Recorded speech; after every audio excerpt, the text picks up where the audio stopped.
예, 함께 따라합니다. 버려두고 예수를 따르니라. 예, 말씀의 시작을 우리 광고에 드렸던 우리 차영만 선교사님 이야기로 간단히 시작하겠습니다. 불이 꺼지고 뭐 이렇게 상황들이 바뀝니다. 건축 얘기에 나오는 것도 다 이런 것과 맞물려서 나오는 이야기이거든요. 더 이상 우리 전기공사가 힘들다고 합니다. 하도 오래전부터 막 안에 쌓여서 이제 전기공사가 어렵다, 거의 불가능합니다 이렇게 얘기를 하셔서 저는 교육관을 먼저 지을까 이런 생각도 목사로서 하다가 이거 또 기둥도 있는 데다가 이 전기선까지 더 이상 수리가 어렵다고 하니까 본당을 또 먼저 지어야 되나 또 그런 고민도 하고, 하지만 어쨌든 이것은 때가 되면 하는 거니까 서두르지는 않겠습니다. 우리가 마음을 모아서 또 그럴 때가 되었습니다라고 한다면 또 우리가 이것을 또 우리의 시간으로 삼고 감당해야 될 그런 몫이라고 생각을 하고요. 계속해서 기도하며 또 함께 대화하는 시간을 가져가도록 하겠습니다. 오늘 차영만 선교사님을 간단히 소개를 하는데, 제가 일찍이 좀 소개를 했어야 하는데 소개를 못하고 살아왔구나 그런 생각을 합니다. 이 주보 보시면 차영만 이렇게, 우리 주보 앞면에도 보면요, 우리 선교 후원에 최바울 선교사님의 슬러시 해서 차영만 이렇게 이름이 들어가 있습니다. 나중에 넣었는데요. 제가 뭐처럼 소식을 들어서 이렇게 맞아 하고 이 이름을 넣게 된 겁니다. 어떤 일이 있었냐면, 먼저 최바울 선교사님을 저희 교회에 이렇게 부교육자로 이름이 또 올라가 있습니다. 부목사의 이름이 항상 올라가 있죠. 근데 우리가 얼굴은 잘 못 보셨을 거예요. 주일 오후에 한 번씩 가끔씩 오십니다. 중국에서 오셔서 잠깐 예배 드리시고 가시고 하는데요. 그분이 사역을 더 못하게 되는 상황이 생겼었습니다. 누군가가 이렇게 막았어요. 못하게 하고 목사직까지 박탈하려고 하는 이제 그런 상황이, 불미스러운 상황이 생겼었고, 그때 제가 좀 그 부분에 대해서 좀 많이 좀 싸웠습니다. 어떤 권사님께서 저의 하나의 장점을 욱하지 않는 거라고 말씀해 주셔서 제가 감사하게 생각하는데, 그때 제가 좀 욱했습니다. 욱해서 노회에서 한 거의 2년 가까이를 제가 목소리 내면서 이제 그분과 좀 논쟁을 했죠. 왜 목회자이기를, 사역을 당신이 방해하십니까? 이제 그런 거였습니다. 그분은 말도 안 되는 이유를 갖고 사역을 방해하려고 했고, 이것을 결국에는 그 안에서 해결하기보다는 우리 교회가 이분을 받음으로써 어느 누구도 함부로 하지 못하게 그렇게 하는 것을 좋겠다 생각해서 교회의 동의를 구하고 이분이 저희 교회 부목으로 들어오시게 된 거예요. 그래서 우리가 행정적인 것을 감당하기 때문에 누구도 이제는 간섭하지 못하는 이제 그렇게 행정적으로 만들었고, 계속해서 중국에 사역을 하십니다. 그래서 북한 사역을 하시는 거예요. 북한 사역을. 그래서 그때부터 계속해서 그분은 그 사역을 변함없이 해 가고 계시고, 그때 이제 가서 몇 번을 봤어요. 단동에 가서 상황들을 보면서 그때 우리를 통역해 주신 분이 차영만 선교사님이십니다. 근데 이분을 그때 만나게 됐는데 그때는 굉장히 젊었습니다. 되게 젊었었고, 부인이 장리변 사모님이시고, 그때 아기가 차신난 여아가 있었습니다. 지금은 어느 정도 커서 이렇게 막 걸어 다니고, 제가 코로나 전에까지 봤는데 더 많이 컸겠죠. 했는데 그때 이제 그분을 만나게 됐고, 이제 최 선교사님과 그 사역을 이제 저희 교회가 맡아서 다 맡는 건 아니고 저희 교회 부목사로서 이렇게 세워서 그 사역을 거기서 하시도록 했던 일이고요. 해서 선교비도 갑자기 좀 마련을 하게 되었습니다. 그래서 저희들은 선교사님께 매월 30만씩 다 드리는데, 여기도 30만을 측정을 하면서 더 드려야 되는데 더 드리지는 못하고, 이 차 선교사님이 그 단동에서 중국인 사역을 하세요. 그래서 차 선교사님은 흔히 말하는 조선족이라고 하시고요. 제중 선교사 이렇게 볼 수 있겠죠. 그리고 사모님은 중국인이십니다. 한족이시고. 해서 그 속에서 중국인 선교를 하는데 공안들이 딱 대놓고 얘기를 한대요. 10명이 넘으면 안 된다. 해서 10명 아래로 해서 몇 가정들을, 가정교회를 하면서 선교 사역을 하고 계십니다. 그래서 그때부터 해서 저희들이 30만 원을 보내면 10만 원이 그쪽으로 이렇게 가도록 부탁을 드렸어요.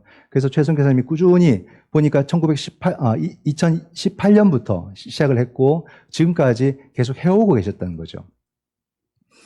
코로나 전에는 갔었는데 그 후 못 가니까 까마득히 그 부분은 있고, 우리는 북한 선교에 대해서만 관심을 갖고 이렇게 왔었는데 연락이 오셨습니다. 지난번에 한번 잠깐 오셨는데 저희 교회 이걸 알려주고 싶으셔서 오셨다는 겁니다. 그래서 차 선교사님이 처음으로 비자가 나와서 이제 한국에 오시게 되었고 저희 교회를 방문하고 싶다 이렇게 요청을 하셨어요. 한국교회가 누구도 1년 이상을 지원을 해준 적이 없다고 하십니다. 조금 하다가 말고 하다가 말고. 근데 가능제일교회가 18년부터 지금까지 10만 원 많지 않지만 그래도 거기서는 요긴하게 쓰인답니다. 아주. 그래서 그것을 지금까지 꾸준히 보내주셔서 이 사역을 정말 감사하게 감당하고 있습니다. 이렇게 해서 한국에 오시는 기회가 처음 주어졌고 또 다음 주에 오셔서 저희들에게 선교 보고를 하시도록 그렇게 약속을 잡았습니다. 그래서 열흘 정도 잡고 오시는데 아직 그분과는 통화가 안 됩니다. 들어오셔서 이제 전화를 주셔야 제가 통화를 이제 할 수 있게 되었고 그래서 주일 예배드리고 한 이틀 정도는 저희들이 좀 한국을 좀 소개하는 시간, 관광이라도 좀 하실 수 있도록 안내를 해드려야지 않나 이렇게 생각을 하고 지금 준비는 하고 있습니다. 물론 일정도 오셔야 대화를 해야 되는 그런 상황이고요. 그래서 우리가 중국 사역이 바로 최 선교사님뿐만이 아니라 우리 차 선교사님도 함께 하고 있다는 것 이렇게 여러분께서 아시고 우리 교회와 또 이런 선교적으로 연관이 있구나 이렇게 아시면 되겠고요. 다음 주에 오셔서 또 인사도 함께 나누시고 사모님과 아이도 보면서 격려도 좀 여러분께서 많이 해주시면 감사하겠습니다. 앞으로 중국인 사역도 중국 사역도 잘 함께 더불어 진행될 수 있도록 관심 가져주시고 기도해 주시면 감사하겠습니다. 이것이 오늘 우리 말씀 속에서도 어떤 의미를 가지게 되냐면 오늘 우리는 예수 그리스도의 제자로서 어찌 보게 되면 참 좋은 환경에서 살아가는 것 같고 막 이런 제자로서의 근심 걱정을 크게 안 하고 사는 그런 시대를 우리가 사는 것 같습니다. 그러나 또 한편에서는 저렇게 굉장히 치열하게 감시를 받으면서 그렇게 선교에 나가시는 또 선교사님들이 계시거든요. 참 힘듭니다. 어렵습니다. 그래서 최성현 사님도 늘 이렇게 숨어 다니시거든요. 그분이 오해받은 게 뭐냐면 숨어 다니셔야 되기 때문에 한국에서 누가 와도 딱 얼굴 내밀고 마중을 못 나가는 거예요. 근데 마중을 안 나왔다는 겁니다. 그래서 기분이 나빠져가지고 이 문제가 이렇게까지 커진 거예요. 어떻게 숨어 다니는 선교사가 마중 나오기를 바랍니까? 근데 그런 걸 원하는 분들이 계시다는 거죠. 참 너무 말이 안 되는 이야기 아닙니까? 그래서 그분이 더 이상 사역을 못하게 만든다. 이건 더 악한 행동인 거예요. 그래서 거기에 대해서 한 2년간을 싸웠습니다.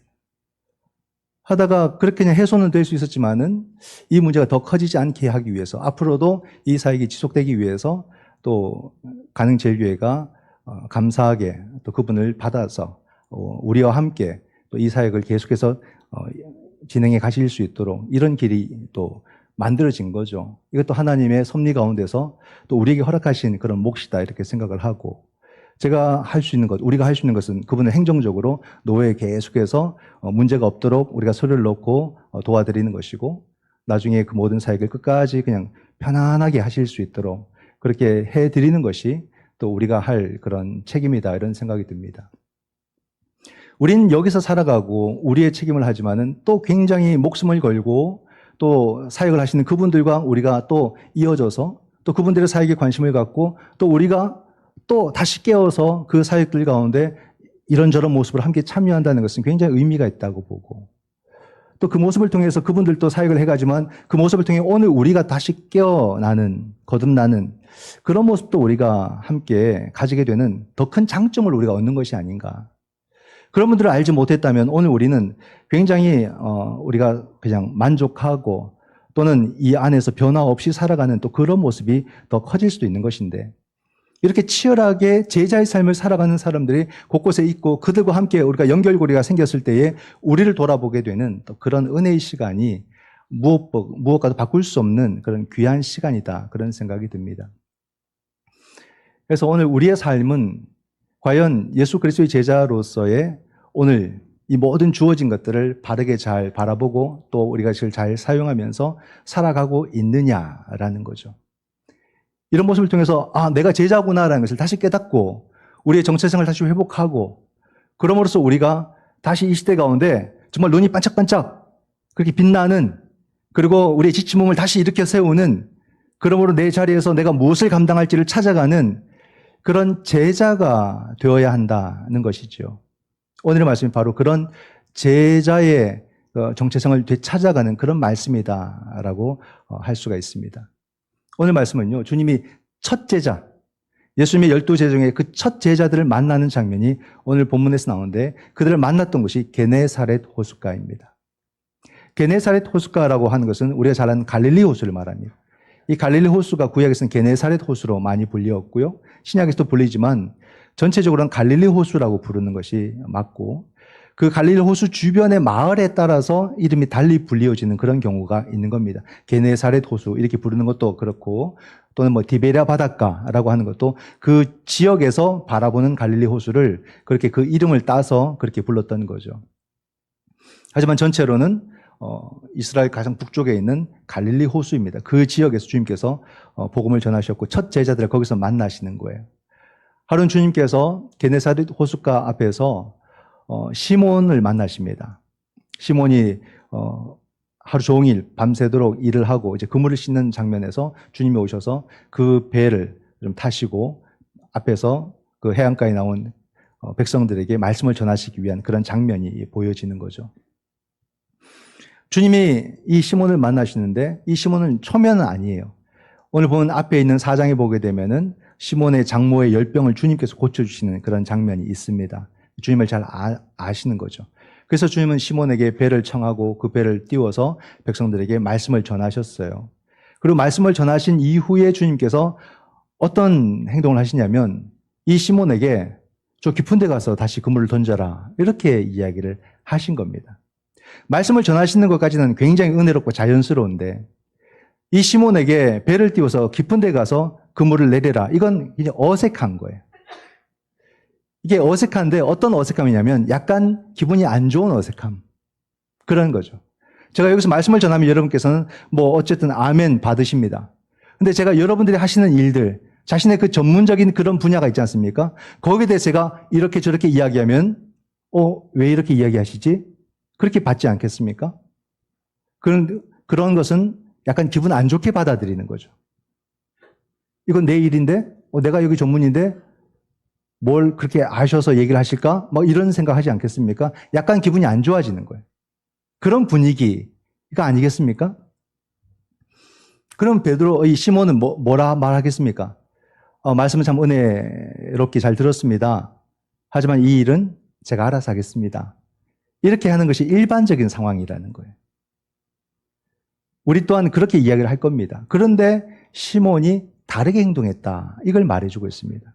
5절에 보면요.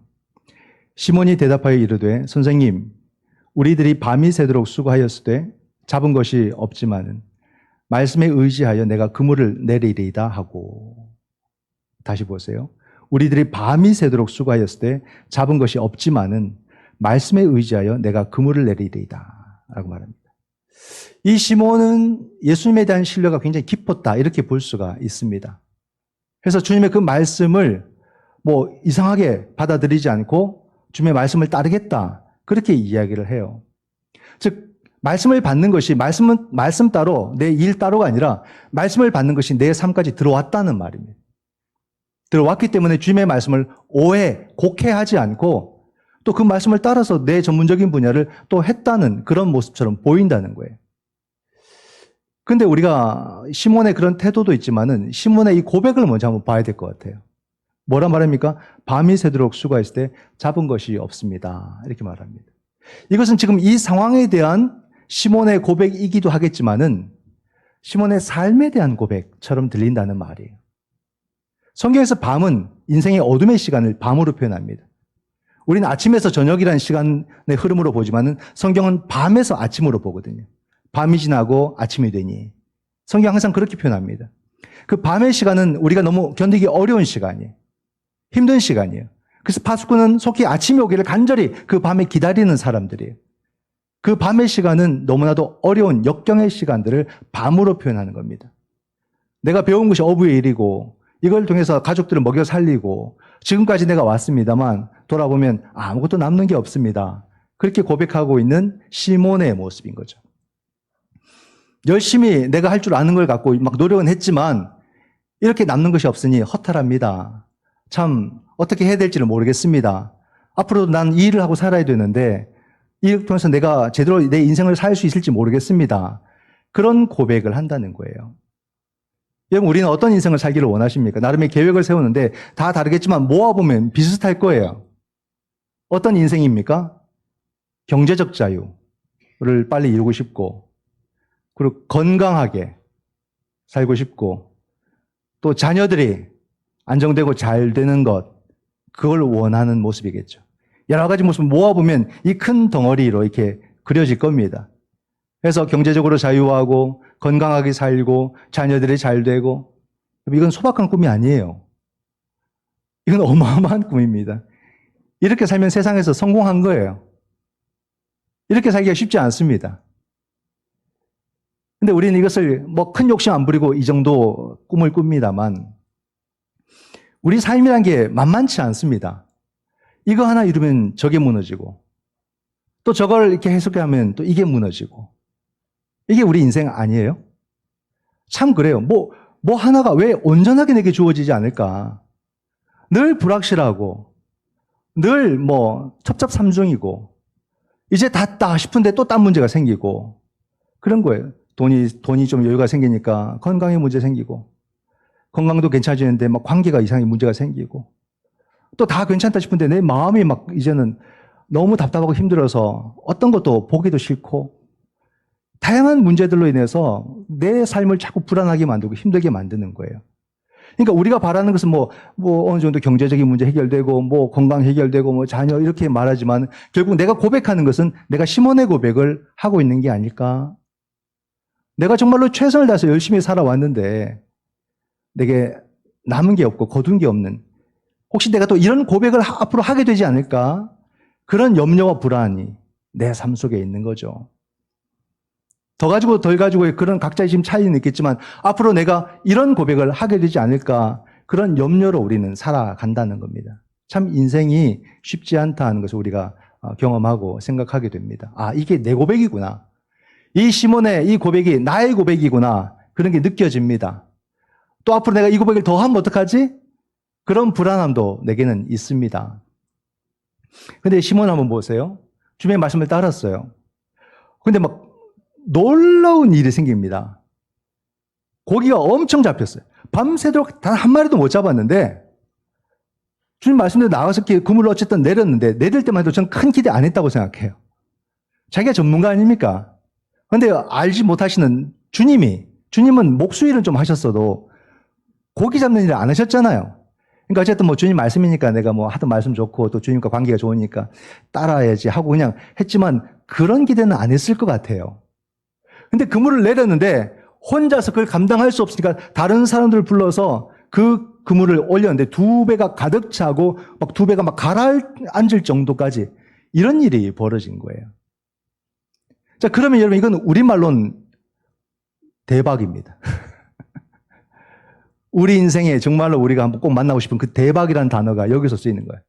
대박이다! 그렇게 되는 거죠. 그럼 앞으로 할 일은 뭡니까? 이제 빨리 나아가서 이제 그물 풀고 고기 거두고 또 함께 했던 사람들과 잔치도 하고 또 주님께 감사 표현도 하고, 이게 일반적인 절차예요. 상식적인. 그렇게 하면 되는 겁니다. 그죠? 근데 또 베드로가 다르게 행동을 합니다. 8절 말씀을 보면요. 시몬 베드로가 이를 보고 예수의 무릎 아래 엎드려 이르되 주여 나를 떠나소서 나는 죄인으로소이다. 이것도 비상식적인 상황인 거예요. 일반적이지 않습니다. 한번 생각해 보세요, 여러분. 이게 굉장히 아주 아름답고 훌륭한 고백처럼 보이지만 일반적인 상황이라고 한번 생각해 보세요. 우리 삶에 말씀드렸지만 대박이라는 것이 일어났어요. 그러면 그게 좋아요, 싫어요? 좋잖아요.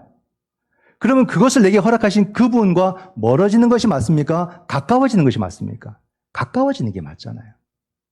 그분을 가까이 둬야 되잖아요.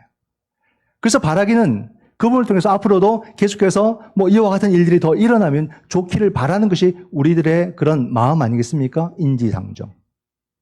그런 걸 원하는 겁니다. 아, 이 주님은 내가 가까이 둬야 될 분이구나. 이런 생각을 하기 마련일 텐데, 시몬은 떠나라는 거예요.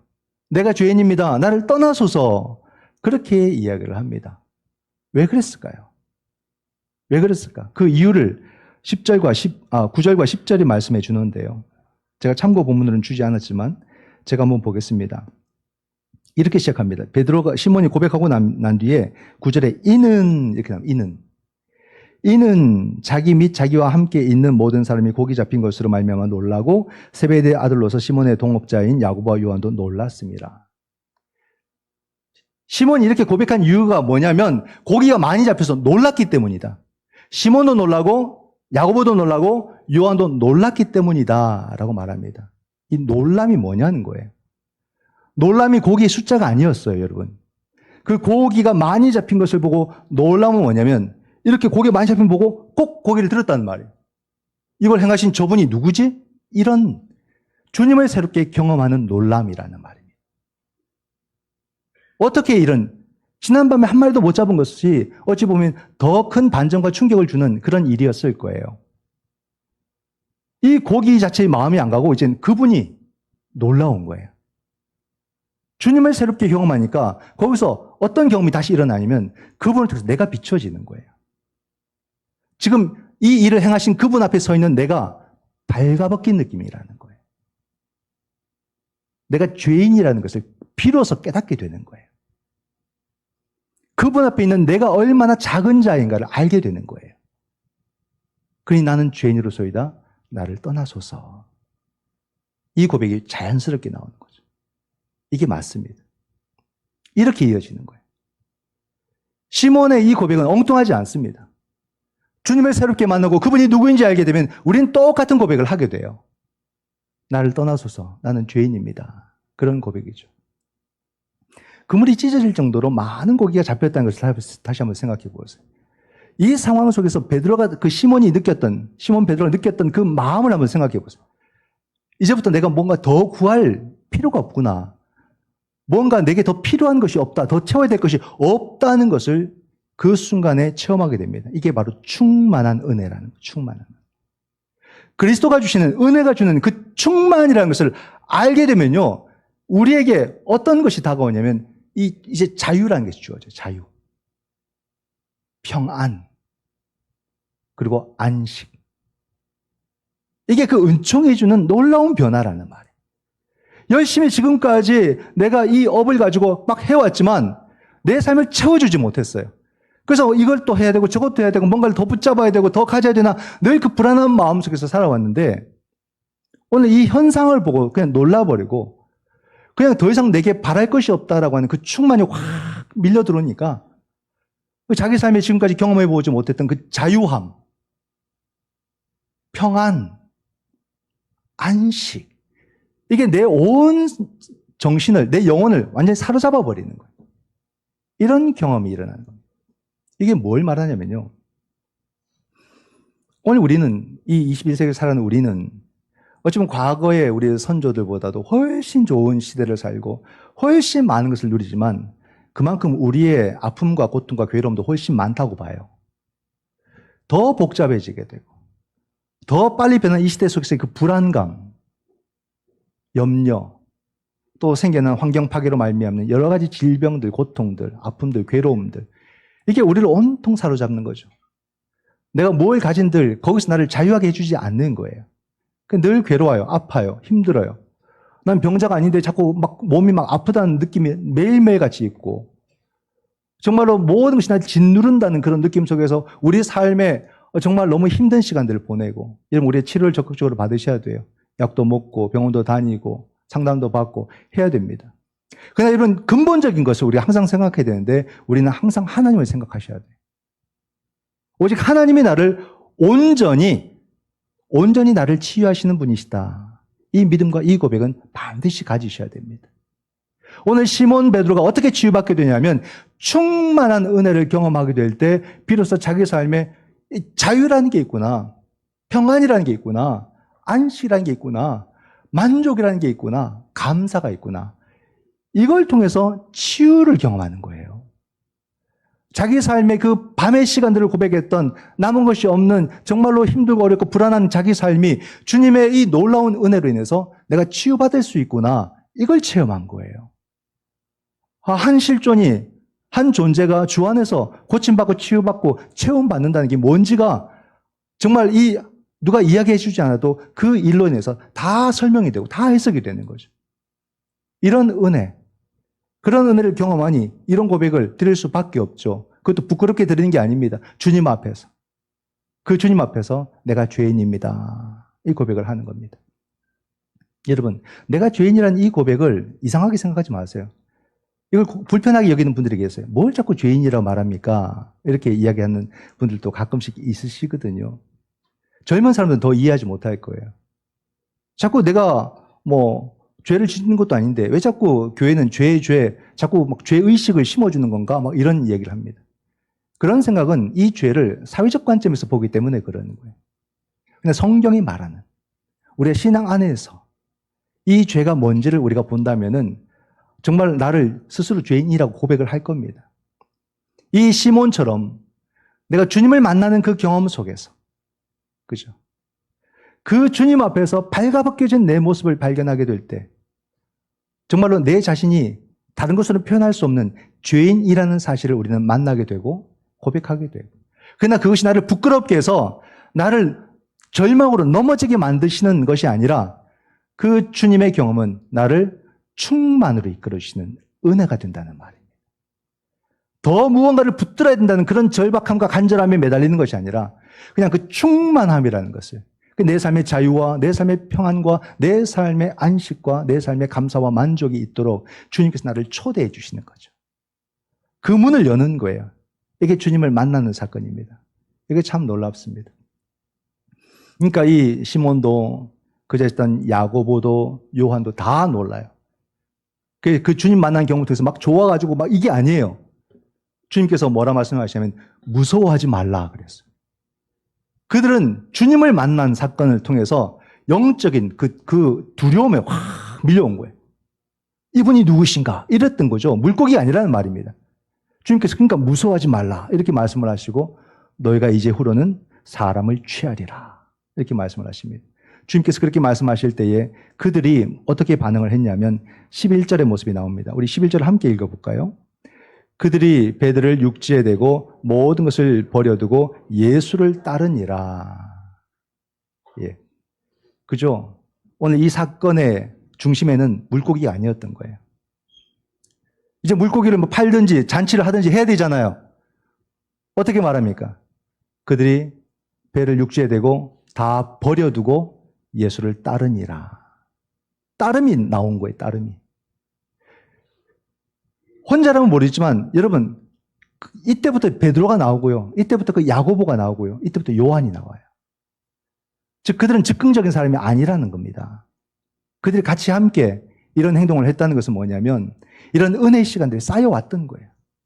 시몬의 장모가 그 열병을 치유받는 것을 그들은 목도했고 주님께서 하나님의 나라의 복음을 선포했던 그 시간들의 그 은혜들이 쌓여왔고 그 결정적인 이런 전환점, 그들의 그 결단의 시간이 바로 오늘이 된 거지. 갑자기 뭔가 그냥 기분 좋아서 이렇게 한 것은 아니라는 말이에요. 우리가 주님을 만나는 그 많은 은혜의 시간들이 쌓여지면요. 더 이상 우리는 참지 못하는 시간이 옵니다. 더 이상 미룰 수 없는 시간이 와요. 무슨 시간? 제자로서 떠날 시간. 그 시간이 내게 온다는 겁니다. 이걸 우리가 제자의 길이라고 표현해도 되고 구도자의 길이라고 표현해도 되고 이 믿음의 길, 제자의 길을 우리는 떠날 수밖에 없는 그런 시점이 우리들에게도 온다는 거죠. 이 말씀도 불편할 수 있어요. 떠나라는 말인가? 다두고 가라는 말인가? 그렇게 할 수 있을까요? 없을까요? 이게 잘 안 됩니다. 내 직장은, 내 직업은, 내가 지금까지 이 전문 기술을 얻기 위해서 내가 한평생 수고한 이 시간은 이런 게 있잖아요. 이걸 문자적으로 받으실 필요는 없어요. 우리는 또 떠나는 것도 불가능하고 그렇지 않습니까? 우리가 다 떠나버리면 세상 일 다 그만두어 버리면 세상 일은 누가 합니까? 그리스도인들이 다 들어가서 해야 될 일인데 그렇죠.